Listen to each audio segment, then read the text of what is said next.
Hi everyone! So many new videos in the making, a lot of new shows coming up this September and some household names which I'm going to cover like American Horror Story. But in the meantime, LC10, I'm not sure how you pronounce that, wanted me to make a new video about who I ship and why, like the one I did about Buffy and Spike. So today I'm going to talk about another one of my favorite ships, which is Sawyer and Kate from Lost. Lost is a very popular show. I started watching Lost because I was already a big fan of Alias, which was also created by J.J. Abrams back in 2001, I think. Unfortunately, Alias never managed to get the same success as Lost, but I highly recommend it if you haven't watched it. So without any further ado, let's start this video.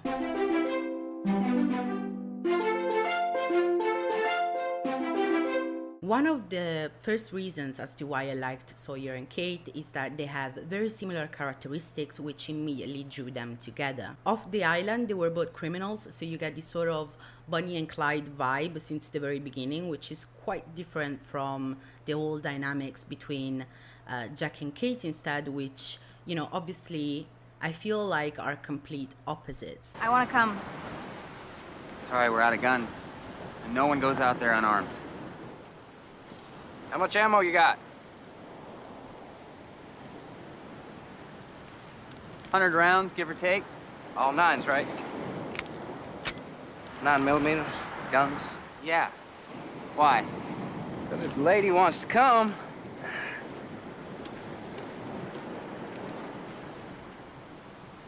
Lifted this off the marshal back in the old days.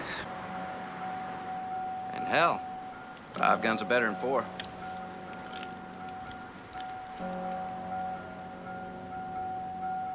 Lost does make a point of character connections, so the degree of separation between its characters, and we later find out that obviously these connections are no coincidence because these characters were observed and drawn to the island for a reason. However, no two characters have more cosmic connections than Sawyer and Kate do in every possible timeline. In the 13th episode of season 4, Kate's mother serves Sawyer in a diner. In 3:15, Kate meets and befriends Cassidy, the mother of Sawyer's child. In 5:16, Jacob meets both Sawyer and Kate when they were kids. Another one of the most interesting things about Kate and Sawyer is that they revealed things about each other to each other way more than they have with any other person on the island. Kate knows that Sawyer is using an alias and that is a consequence of a childhood trauma, and Sawyer is the only one that knows about Kate's past as well, the fact that she killed someone and that she was married before. The fact that they have very dark pasts that they obviously choose to keep hidden from everyone else make them both connect and trying to keep a distance from each other. You think you understand me? Yeah. I think I have... Shut up! Because each pushes the other's buttons and they pretend like they don't care. Yet, eventually they both admit that they are somehow drawn to one another because they're the only two people on the island that just don't belong. I never cared about having carte blanche, because I just wanted to spend some time with the only other person on this island that just don't belong.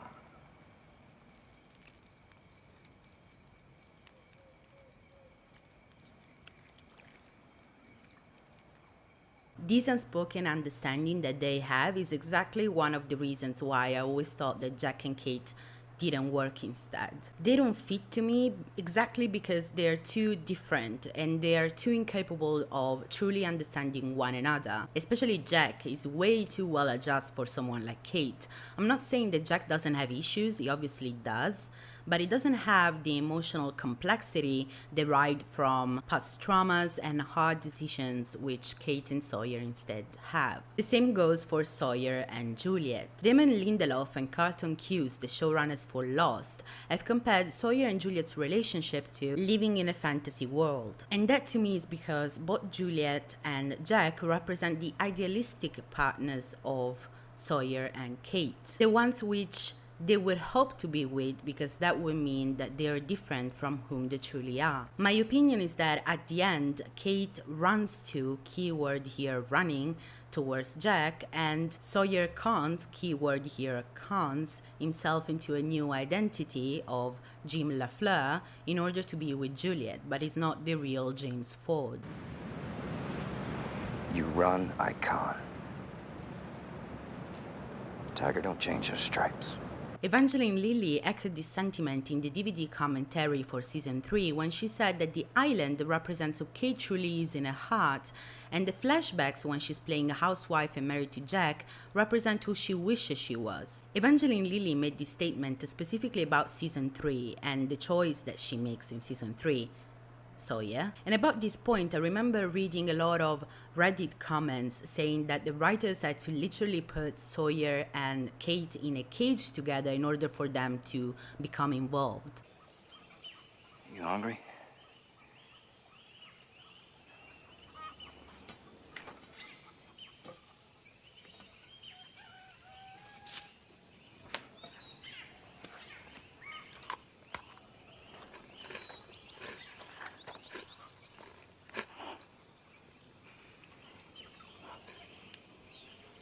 And I think that a lot of people fail to see that both Sawyer and Kate live in not figurate cages inside their head, which are much more difficult to break free from. Someone like Kate may find more constrictive the idea of playing a housewife, as Evangeline Lilly has stated, rather than being in an actual cage. In season 6, when Sawyer is brokenhearted over Juliet's death, he says something quite interesting. He says that Juliet's death is really his fault because he had not let Juliet leave back in 1974 because he didn't want to be alone. But Sawyer did put aside his own needs and selfishness and fear of being alone when he learned sacrifice seasons before for Kate, when he didn't flinch about jumping off a plane so that Kate could leave the island.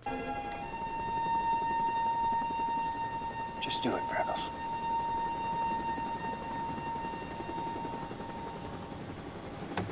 Sawyer!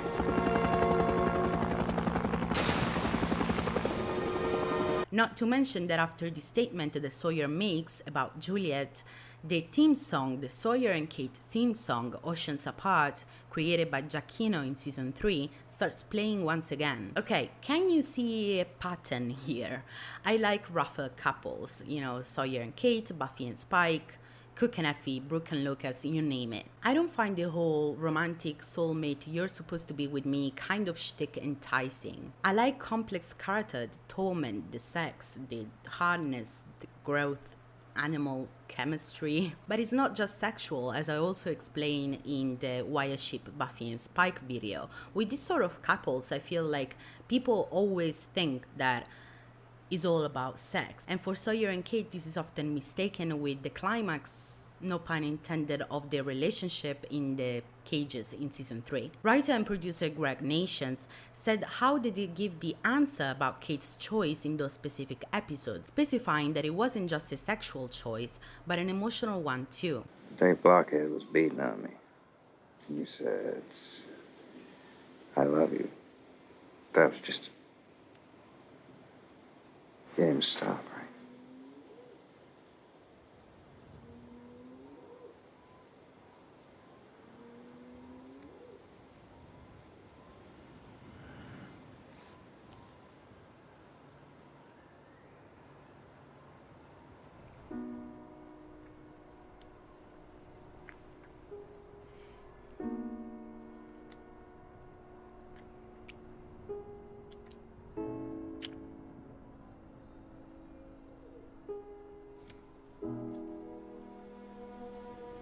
I love you too. Because Kate made a commitment, which is something particularly difficult for her as a character who is always, not just figuratively, on the run. So yes, obviously both Sawyer and Kate have very complex emotional issues that don't allow them to be in a healthy relationship in the beginning. You decided to join us. I'm a complex guy, sweetheart. Yet, Lost is a series, and we see how they are often even forced to deal with their emotional baggage and how they help each other evolve as characters. Kate is the only person who Sawyer allows to come close to who he really is, and he is the only one which calls Kate on her crap. You are terrible at this, Freckles. Terrible at what? You already said you didn't stay behind for me. So at least be woman enough to tell me you want to use me for something. I want to use you for something. See? Wasn't that hard? In the DVD commentary for the season 2 episode What Kate Did, Evangeline Lilly and the director Paul Edwards talk about this scene and how Kate sort of breaks through all the bullshit, comes clean, and suddenly, like a prince waking up from slumber, Sawyer is resurrected. How's that for a tragedy? Came the man I was hunting. Came Sawyer. So obviously when the show started, Jack and Kate were the endgame pairing that was decided since the very beginning of the pilot. Then, according to the DVD commentary, they decided to add tension with the love triangle, which initially was supposed to be between Jack, Kate and Saeed. But after the scene of the polar bear shooting between Sawyer and Kate, the creators noticed the chemistry between them and decided to change the triangle. And here are where all the problems began. I feel like this is a recurrent issue in many TV shows. Creators have decided at the beginning which one is supposed to be the endgame must end up together kind of couple and find it difficult to adjust the writing according to how the series develops. Take for example How I Met Your Mother and how Thomas and Bay's initial set in stone couple of Ted and Robin completely cancelled out the character development for all of those involved in the triangle, including especially Barney, and how they failed to notice the incredible love story which they have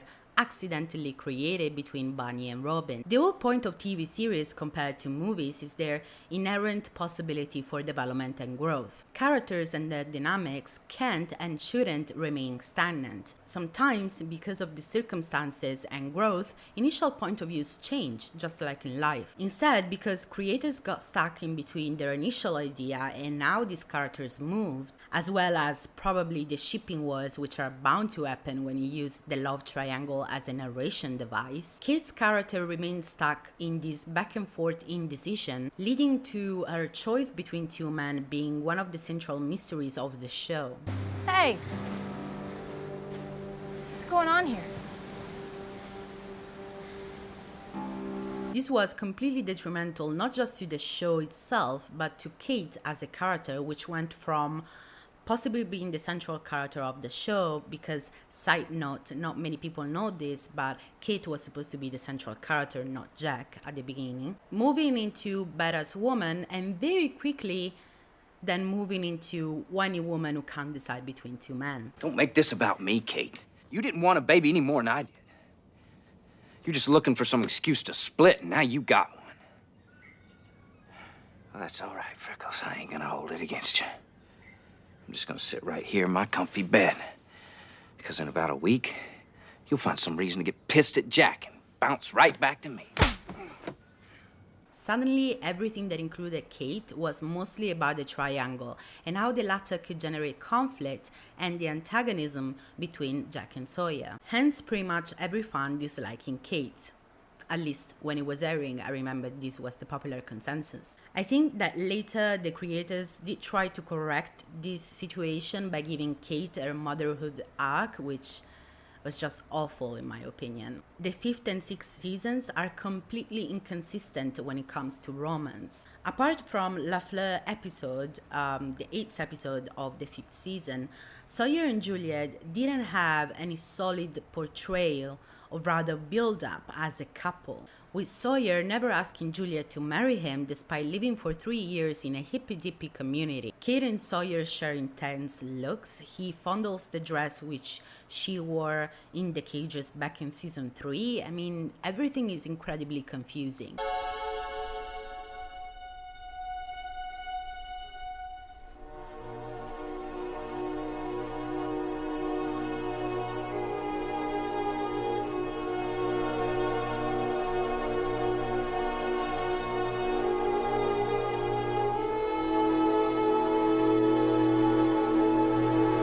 So in the end, Lost decided to solve this issue partly by obviously making this soulmate couple endgame.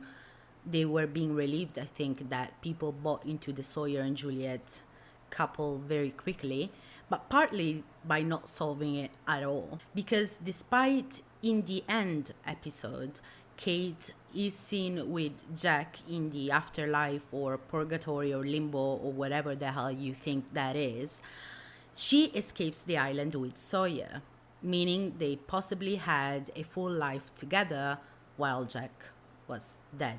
Yet we aren't given actual proof of this possibility, so in the end, people who shipped Kate and Sawyer felt like creators told them that their ship was wrong, and people shipping Jack and Kate didn't actually see Jack and Kate together for many seasons. This clearly shows a lack of courage from the creators, and partly I don't blame them.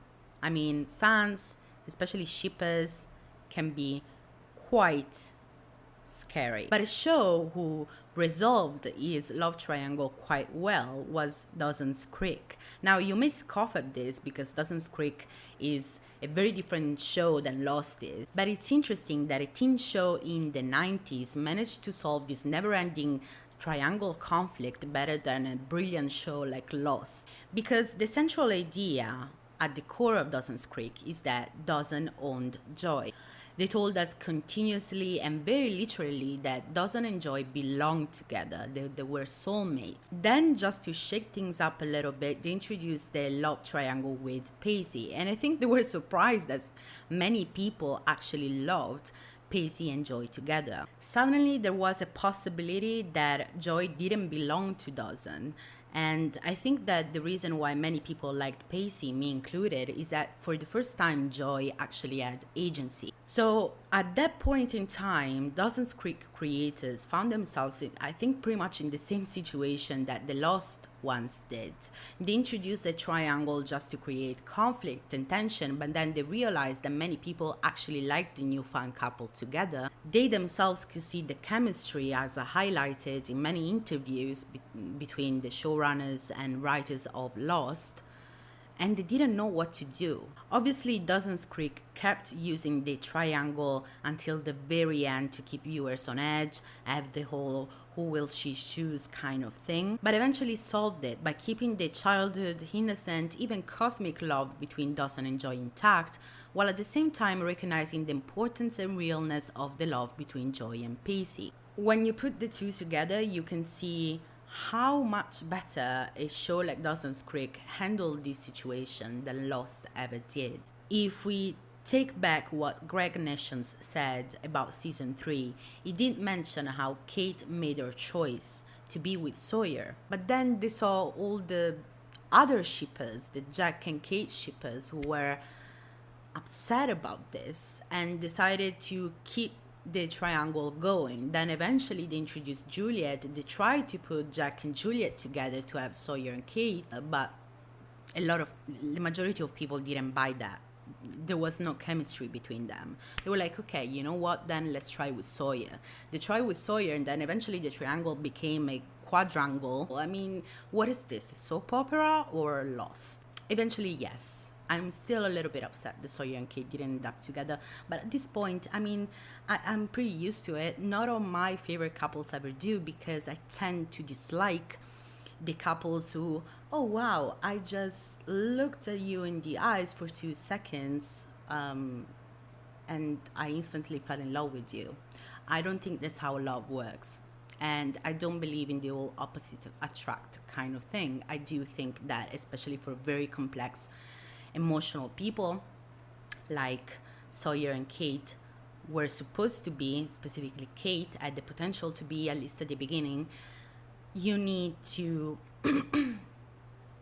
be with someone who can understand where you're coming from.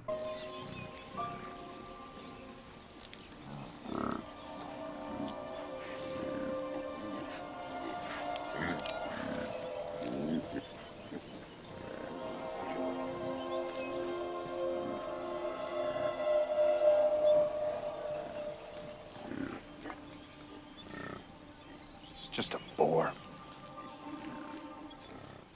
back to camp.